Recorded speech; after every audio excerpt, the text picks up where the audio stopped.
My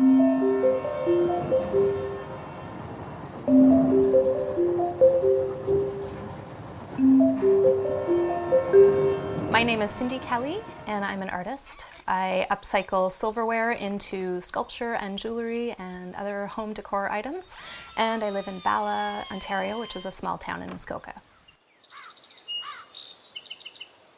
So when I walk up to my studio in the mornings, it's kind of like, it is switching gears. I do a lot of custom work for people, so that's kind of like I'm doing my job now. But the days that I love the most is when I walk up into my studio and I have no idea what I'm gonna make. And I just start to look through my piles and boxes of things and just look for the piece that kind of just grabs my attention. You know, I'm following the lead of what the silver wants to be. I might have an idea in my head. I have to follow that idea very loosely with light intention and just kind of go with the flow. Being a lover of nature, I've always tried to lessen my footprint, and of course upcycling is very important to me, recycling, reusing, repurposing.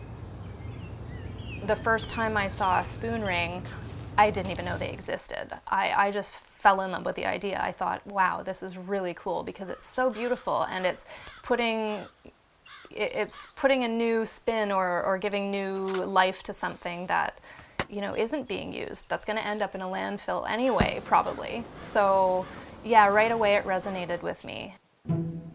So there is an art gallery in Gravenhurst. It's a cooperative gallery and it's called Arts at the Albion. And there are 20 local artists there. We all share the space. We each have our own little area where we set up our work, and we just take turns being there and looking after the place.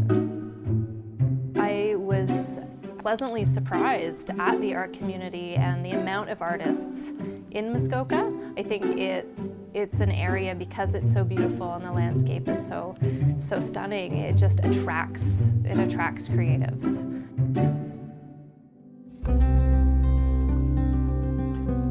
Nature is a huge influence on my art. Growing up in rural places, on a farm, and then later in Muskoka, and spending so much time in the forests and on the lakes, and often by myself, I really feel that the part of myself that I access now, those creative parts of myself, are really deeply rooted in my childhood. As we grow up and as we mature, we do leave those childlike parts sometimes behind us.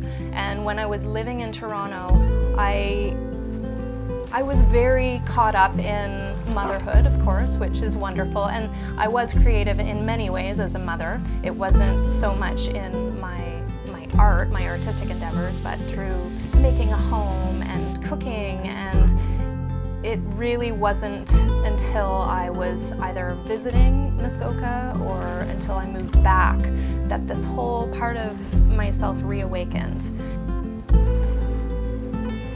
That sense of adventure and that sense of freedom and wonder that we all have as children, I find I can access those parts of myself when I'm in the forest or surrounded by nature, and that's where the creativity comes from.